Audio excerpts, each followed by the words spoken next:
May 2020. The Cornejo family celebrates 17 years at their home here in Morris Township.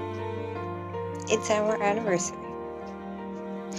This week, I have written out several anniversary cards to my clients to wish them a happy anniversary in their homes.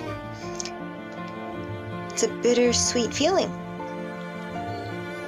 And normally I am very excited when I write out these cards. I am happy to reach out to my clients. I am so happy to wish them a happy anniversary in their homes. And at first I felt a little odd sending out the cards. But this week, as I realize it's my family's anniversary in our home, I realize that I should be excited sending out these cards.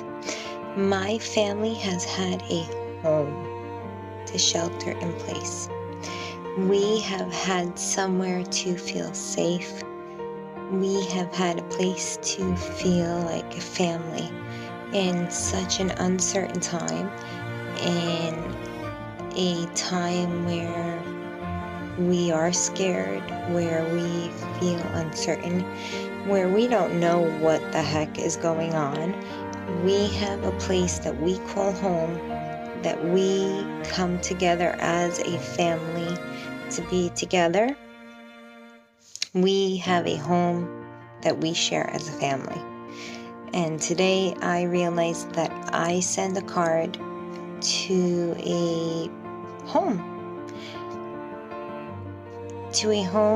that I helped my clients find. And it gives me a little inspiration, and it reminds me of why I do what I do.